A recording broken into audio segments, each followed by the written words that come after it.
Tollygunge studio পাড়া ত্রাস সৌরভ বিশ্বাস গতকালই গ্রেফতার হয়েছেন। আর এরপরে কি জানিয়েছেন কেন্দ্রীয় শিক্ষা প্রতিমন্ত্রী সুকান্ত মজুমদার, দেখুন। এর বিরুদ্ধে তো বহু অভিযোগ, এর আগে অভিযোগ ছিল, এতদিন পুলিশ সাহস করতো না কে কাজ পাবে কোন গিল্ড থেকে, সেটা এই ভদ্রলোক ঠিক করে দিতেন। তার আপনি তার বিরোধিতা করলে কাজ পাবেন না, আপনার বাড়িতে উনুনে হাড়ি চড়বে না, সেই ব্যবস্থা এই দুই ভাই মিলে করতো। আমি তো মধু কৈতক বলতাম এদেরকে, স্বরূপ আর অরূপ।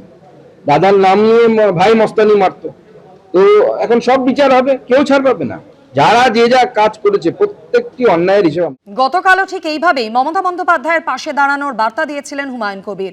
বিধানসভা উপনির্বাচনে রেজিনগর থেকে মমতা বন্দ্যোপাধ্যায় প্রার্থী হলে সমর্থন করবেন বলে জানান হুমায়ুন কবির। তিনি আমার সিনিয়র মোস্ট, গোটা রাজ্যের নেত্রী না, তিনি বাংলার নেত্রী না, তিনি ভারতবর্ষের একজন উল্লেখযোগ্য নেত্রী। তিনার এই সময়ে বিধানসভা আসাটা জরুরি ছিল, কিন্তু হেরে গিয়েছেন, ভবানীপুরের মানুষ তাকে হারিয়ে দিয়েছে। তিনি যদি আসতে চান আমাকে ব্যক্তিগত স্তরে বললে হুমায়ুন কবির অবশ্যই ব্যাপারটা পারবেন, জেতাতে পারবেন নিশ্চিত। রেজিনগরের মানুষের কাছে হুমায়ুন কবির শেষ কথা বলবে।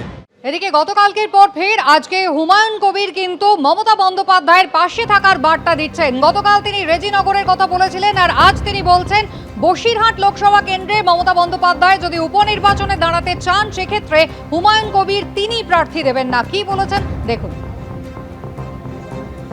যে হুমায়ুনদা, আপনি কালকে প্রস্তাব দিয়েছেন যে রেজিনগর কেন্দ্র, সেখানে যদি মমতা বন্দ্যোপাধ্যায় দাঁড়ান তাহলে আপনি তার পাশে আছেন, তাকে সমর্থন করবেন।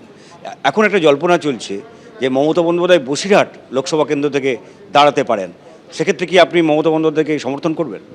উনি যদি লোকসভায় যাওয়ার জন্য বসিরহাটে কন্টেস্ট করেন, সেক্ষেত্রে আমি বসিরহাট কেন্দ্রে আমি আমার যে আমজনতা উন্নয়ন পার্টির প্রার্থী সেটা আমি নাও দিতে পারি। উনাকে পার্লামেন্টে নিয়ে যাওয়ার জন্য সেক্ষেত্রে আমি ওনাকে সমর্থন করতে পারি। আপনি কি মনে করছেন যে বর্তমানে রাজ্যের যা রাজনৈতিক পরিস্থিতি তাতে মমতা বন্দ্যোপাধ্যায়ের পার্লামেন্টে যাওয়া দরকার? নিশ্চয়ই, অ্যাসেম্বলিতেও তিনি আসলে ভালো হয়, নাহলে পার্লামেন্টে তিনি যদি যান, তিনি সর্বভারতীয় রাজনীতিতে উল্লেখযোগ্য একজন ব্যক্তি।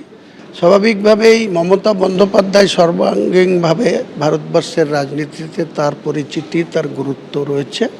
সেক্ষেত্রে যে পরিস্থিতি চলছে, যে একনায়কতন্ত্র ভারতবর্ষের বিজেপি দল যেভাবে সিস্টেম ব্রেক করে বা সংবিধানকে বুড়ো আঙুল দেখিয়ে তারা যেভাবে বিভিন্ন রাজ্যের ক্ষমতা দখল করেছে বলে যেভাবে চলছে, এটা চলতে পারে না।